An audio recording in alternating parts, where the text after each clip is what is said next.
আসসালামু আলাইকুম রহমতুল্লাহি ওবরকাতুহু। সম্মানিত দর্শক, ক্ষমতা থেকে শেখ হাসিনার বিদায়, হেলিকপ্টারে করে দিল্লি গমন এবং শেখ হাসিনার যে সাজানো গোছানো মসনদ, সেই মসনদে ডক্টর মোহাম্মদ ইউনূসের যে অভিষেক, এরপর থেকেই দিল্লি মানে ভারতবর্ষ, মানে ভারত, নরেন্দ্র মোদী তারা রীতিমতো বাংলাদেশের বিরুদ্ধে যুদ্ধের উন্মাদনা দেখাচ্ছেন। তারা তাদের সেই উন্মাদনা প্রথমে শুরু করেছেন ভারতের কতগুলো মিডিয়ার মাধ্যমে।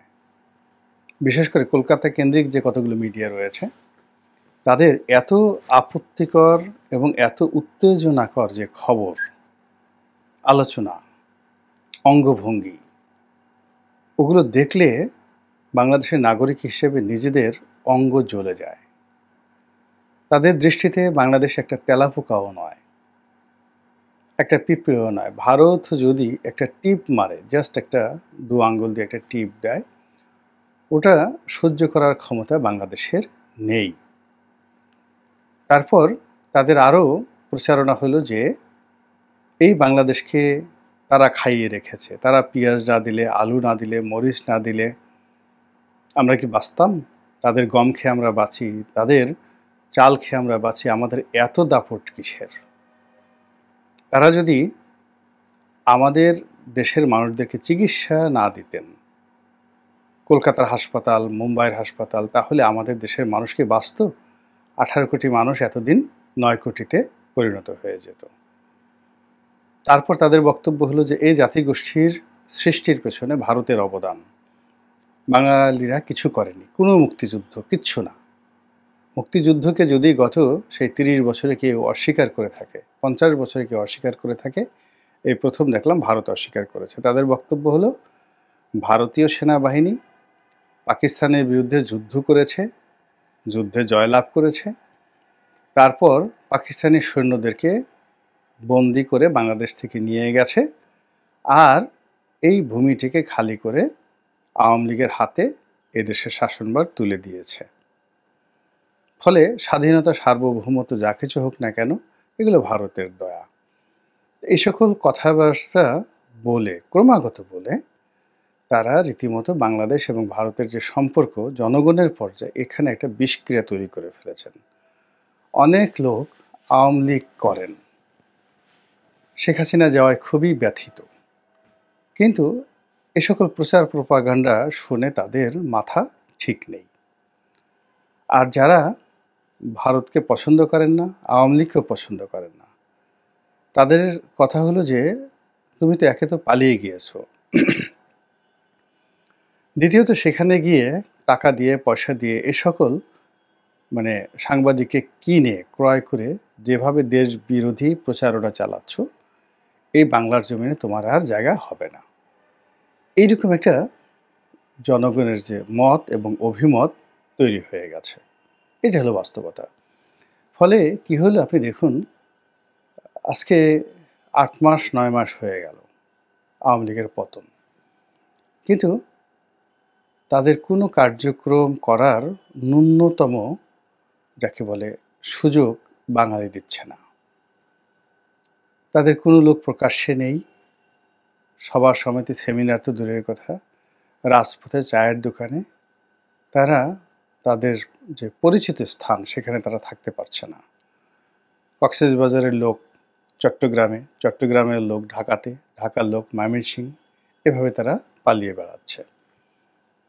তো এই যে পালিয়ে বেড়ানো, এই পালিয়ে বেড়ানোর যারা লোকজন রয়েছে, তাদের মধ্যে যদি কাউকে জনগণ পেয়ে যাচ্ছে, অমনি গণপিটুনি দিচ্ছে। জেলখানা থেকে আপনি ধরুন সাবের হোসেন চৌধুরীর মতো ভদ্রলোক, তিনি যেভাবে লাঞ্ছিত হলেন, বা আরেকজন সংসদ সদস্য ডাক্তার এম এ আজিজ, পঙ্গু হাসপাতালের পাশে যে শিশু হাসপাতাল আছে ওটার তিনি পরিচালক ছিলেন, খুবই নামকরা ডাক্তার, একেবারে আপাদমস্তক একজন ভদ্রলোক মানুষ। তার অপরাধ আওয়ামী লীগের এমপি ছিলেন, বিনা ভোটের এমপি ছিলেন, শেখ হাসিনার দোসর ছিলেন। এছাড়া অন্য কোনো ক্ষেত্রে একেবারে একজন নিপাট ভদ্রলোক, একেবারে শতভাগ নিপাট ভদ্রলোক, এবং রাজনীতিতে এইরকম শিক্ষিত, সজ্জন, নিপাট ভদ্রলোকের সংখ্যা নেই বললেই চলে। তো এই মানুষটি জামিন পেয়ে বের হলো, আর বিক্ষুব্ধ জনতা তাকে বেদম প্রহার করলো, করে আবার প্রশাসন তাকে জেলে ঢুকাতে বাধ্য হলো। তো এই দৃশ্য দেখে আপনি বুঝতে পারেন যে যদি আজিজ সাহেবের মতো মানুষের সঙ্গে এই ধরনের ব্যবহার করা হয়, তাহলে বাহাউদ্দিন নাসিম, জাহাঙ্গীর কবির নানক, ডক্টর হাসান মাহমুদ, কামরুল ইসলাম, সাবেক আইনমন্ত্রী কামরুল ইসলাম, আনিসুল হক, সলমান এফ রহমান, উনাদেরকে যদি কেউ পান, বা ডাক্তার দীপুমণিকে যদি পান মানুষ প্রকাশ্য রাজপথে, তাহলে কি ধরনের একটা পরিস্থিতি তৈরি হবে, এই বিষয়টা ভারতে যারা পালিয়ে আছেন তারা এখন পর্যন্ত বুঝতে পারছেন না। বুঝতে না পারার কারণে, এবং তাদেরকে যারা আশ্রয় দিয়েছেন ভারত, তারাও বুঝতে পারছেন না। বুঝতে না পারার কারণে কি হচ্ছে, বাংলাদেশের সঙ্গে ক্রমশ তারা সেই আচরণ করার চেষ্টা করছেন যে আচরণ তারা 1971 সনে পাকিস্তান জমানায় করেছিলেন। তখন বাঙালির যে সেন্টিমেন্টটা, সেই সেন্টিমেন্টটা মুক্তিযুদ্ধের পক্ষে ছিল, ভারতের পক্ষে ছিল, আওয়ামী লীগের পক্ষে ছিল। আর এখন বলতে গেলে আমাদের দেশের অনেক লোক মুক্তিযুদ্ধের মতো একটা মহান কর্মযজ্ঞকে আপহোল্ড করতে পারছেন না। আপনি দেখুন, ফজলুর রহমান সাহেবের মতো বাংলাদেশের প্রথিতযশা রাজনীতিবিদ, তাকে এখন সবাই ফজু পাগলা বলার চেষ্টা করছেন। তার অপরাধ, তিনি মুক্তিযুদ্ধের পক্ষে কথা বলেন। জেডাই খান পান্না সাহেবের মতো বিখ্যাত ব্যক্তিকে নিয়ে ট্রল হচ্ছে। সাংবাদিকদের মধ্যে, বক্তাদের মধ্যে যারা টুকটাক একটু ন্যায়ের পক্ষে কথা বলার চেষ্টা করছেন, তাদেরকে আওয়ামী লীগের দালাল হিসেবে আখ্যায়িত করা হচ্ছে। তো এই বিষয়গুলো আওয়ামী লীগকে বুঝতে হবে যে ঘৃণাটা কোন পর্যায়ে চলে গেছে।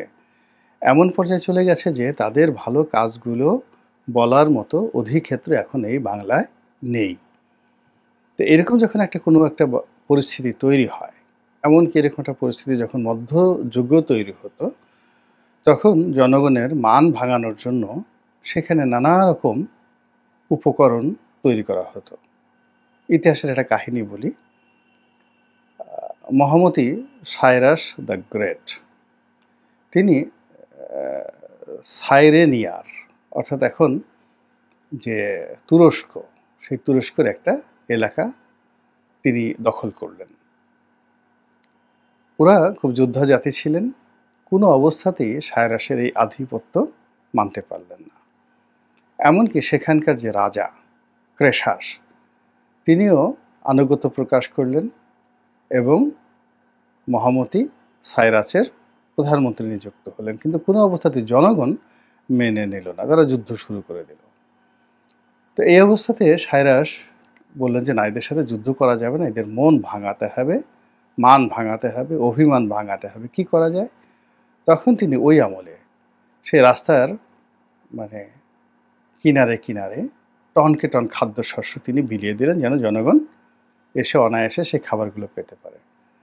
তারপরে যারা মদ খায়, সেখানে ড্রামের পর ড্রাম তিনি মদ রেখে দিলেন। যারা গান বাজনা পছন্দ করে, তাদের জন্য বিভিন্ন জায়গাতে বাদ্যযন্ত্র রেখে দিলেন।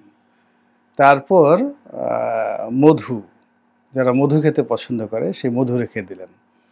এবং তার সৈন্যবাহিনীর মাধ্যমে জনগণকে বিপুল অর্থ বিতরণ করা শুরু করলেন। এই কাজ বহুদিন ধরে চলল। আমার কথা নয়, মহামতি হিরোডোটাসের কথা পড়ে দেখেন। এইভাবে সেই জাতিগোষ্ঠীটিকে তিনি বশীভূত করলেন, যুদ্ধ করে নয়। এখন বাঙালির মধ্যে যে ভারত বিরোধিতা জন্ম নিয়েছে, ঘৃণা জন্ম নিয়েছে, এখানে আওয়ামী লীগ, বিএনপি, জামাত নেই। অর্থাৎ এখন দেখা যাচ্ছে যে বিএনপি এবং জামাত খুব দাকুমড়ার সম্পর্ক। কিন্তু ভারতের বিরুদ্ধে যদি লং মার্চ হয়, বিএনপি এবং জামাত গলাগলি ধরে একসাথে আসবে। আপনি দেখুন, ফিলিস্তিনের বিরুদ্ধে যে সমাবেশটি হলো, সেখানে সব রাজনৈতিক দলমত একসাথে ঐক্যবদ্ধ হয়ে তারা মাঠে নেমেছে। এর আগে ভারতের বিরুদ্ধে যখন আগ্রাসনের বিরুদ্ধে যখন ডক্টর মোহাম্মদ ইউনূস ডাকলে, সমস্ত রাজনৈতিক দল নিজেদের বিভেদ ভুলে কিন্তু সে আহ্বানে সাড়া দিয়েছিল। তো ভারতকে সেই বিষয়গুলো বুঝতে হবে, কিন্তু ভারত সেই বিষয়গুলো না বুঝে তারা গোয়ার্তুমি করছেন, অস্ত্র এবং অর্থের শক্তিমত্তা দেখাচ্ছেন, বাংলাদেশকে হেয় করছেন এবং নিজেদেরকে খুব বড় ভাবছেন। ভারতীয় পার্লামেন্টে একটা বক্তব্য শুনছিলাম, একজন সংসদ সদস্য তিনি বলছিলেন যে ভারতের লোকজন স্টুপিটের মতো কথা বলে বাংলাদেশ নিয়ে। বাংলাদেশের পার ক্যাপিটা ইনকাম তো ভারতের চেয়ে বেশি, তো বাংলাদেশকে দরিদ্র বলে কিভাবে? বাংলাদেশের লোকদেরকে লাথি দিয়ে ভারত থেকে বের করে দিতে চায় অমিত শাহ। তো সেই সংসদ সদস্য বললেন যে এর মতো নির্বোধ আর বেকুব আছে নাকি, যাই দেশের পার ক্যাপিটা ইনকাম আমাদের চেয়ে বেশি, সেই দেশের মানুষ আমাদের দেশে আসবে কেন? কাকে সে লাথি দিয়ে বের করবে? কী সমস্ত কথাবার্তা বলে।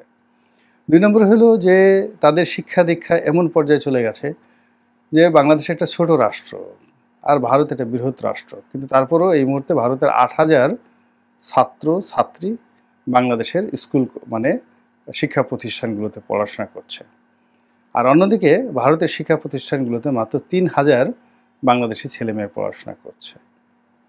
এই সকল কথাবার্তা ভারতে হচ্ছে, আর এই সকল কথাবার্তা যখন ভারতে হচ্ছে তখন শেখ হাসিনাকে, আওয়ামী লীগকে শেল্টার দেওয়ার জন্য ভারতীয় যারা রাজনীতিবিদ রয়েছেন তারা প্রথমে সীমান্ত বন্ধ করে দিলেন, সীমান্তে যুদ্ধ অবস্থা জারি করলেন, তারপর অতি সম্প্রতি ট্রানজিট বন্ধ করে দিয়েছেন এবং বাংলাদেশের বিরুদ্ধে রীতিমতো বাণিজ্য যুদ্ধ তারা শুরু করে দিয়েছেন।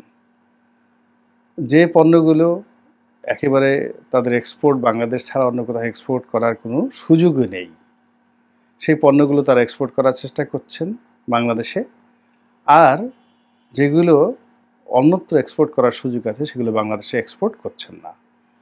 ব্যাংকিং থেকে শুরু করে অন্যান্য সকল বিষয়ে তারা যে ট্রেড ব্যারিয়ার চালু করেছে, এটি মূলত একটি যে ভাতৃঘাতী প্রতিবেশীর সঙ্গে মরণপর যে যুদ্ধ, সেই যুদ্ধের পূর্ব আলামত। যুদ্ধের ৩টা লক্ষণ থাকে। প্রথম লক্ষণ হলো গালাগাল, একে অপরের বিরুদ্ধে বিষোদ্গার করা। এটি আগস্ট মাসের পর থেকে ভারতের লোক, ভারতের সরকার, ভারতের রাজনীতিবিদরা করছে বাংলাদেশের বিরুদ্ধে এবং আমরাও করে যাচ্ছি। কিন্তু আমাদের যেহেতু মুখ ছোট, আমাদের ওদের মতো এত মিডিয়া নেই, আমরা ওদের মতো এত অভিনয় করতে পারি না। ওদের হলিউড আছে, বলিউড আছে, ওদের ঢালিউড আছে, তো ঢালিউড না টালিউড আছে, তো সেখানে অনেক অভিনয় শিক্ষা দেওয়া হয়। ওদের সঙ্গীত আছে, শিল্প, সাহিত্য, সংস্কৃতি আমাদের সাথে অনেক কালচার্ড। ফলে যে কোনো অপকর্মকে সাধু বেশ ধরিয়ে সেই অপকর্মকে জায়েজ করার জন্য তারা যেভাবে পারে আমরা পারি না, সেই কাজটি তারা করে গেছে এবং আলটিমেটলি সেটা শেষ করে যুদ্ধের যে দ্বিতীয় লক্ষণ সেটা হলো ট্রেড ব্যারিয়ার। তো সেই ট্রেড ব্যারিয়ার তারা বাংলাদেশের বিরুদ্ধে দিয়েছে, এখন বাণিজ্য যুদ্ধ চলছে এবং সেই বাণিজ্য যুদ্ধকে ভবিষ্যতে সামরিক যুদ্ধে রূপান্তর করার জন্য, পরিবর্তন করার জন্য বা একটা সামরিক যুদ্ধ শুরু করার জন্য আমার কাছে মনে হচ্ছে দিল্লি রীতিমতো উন্মাদনা শুরু করেছে এবং তারা মনে করছে যে যুদ্ধ করেই বাংলাদেশ দখল করতে হবে, এখানে শেখ হাসিনা বা তার মতো কাউকে বসাতে হবে, অথবা এটাকে সিকিম বানাতে হবে, অথবা এটাকে কাশ্মীর বানাতে হবে, অথবা এটাকে হায়দরাবাদ বানাতে হবে। এর কোনো বিকল্প নাই, তারা বাংলাদেশকে ছাড়বে না। এখন এই যে তারা যে বাংলাদেশকে ছাড়বে না, এই কথা কিন্তু আমরা 2011-12 সন থেকে বলে আসছি। অনেকবার আমি লিখেছি যে লেন্দুব দর্জিকে নিয়ে লিখেছি, সিকিমকে নিয়ে লিখেছি, নয়াদিগন্তে লিখেছি, বাংলাদেশ প্রতিদিনে লিখেছি। তো সেই কাজটি এখন ফুলে ফলে শোভিত হয়ে ব্যাপক আকার ধারণ করেছে। এখন শুধুমাত্র কামানের গোলা, ভারতীয় কামানের গোলা বাংলাদেশের সীমান্তে এসে তাণ্ডব চালানো বাকি আছে। ভারতীয় ড্রোন উড়ছে, সেই ড্রোন থেকে বোমা নিক্ষেপ করাটা বাকি আছে। আর ভারতীয় স্থল বাহিনী সীমান্ত পাড়ি দিয়ে বাংলাদেশের ভূখণ্ডে ঢোকার জন্য তারা লেফট রাইট করছে। আমরা কি তার জন্য প্রস্তুত আছি? কোনো প্রস্তুতি নিচ্ছি? নাকি কিছুদিন পরে আমরা নিজেরাই ফিলিস্তিনি জনগণ হামাসের মতো নির্যাতিত হওয়া অথবা রোহিঙ্গাদের মতো পরবাসী হওয়ার জন্য প্রস্তুতি নিচ্ছি, সেই বিষয়গুলো নিয়ে ভাববার সময় এসেছে। মহান আল্লাহ আমাদের সবাইকে হেদায়েত দান করুন এবং হেফাজত করুন। আসসালামু আলাইকুম ওয়া রাহমাতুল্লাহি ওয়া বারাকাতুহু।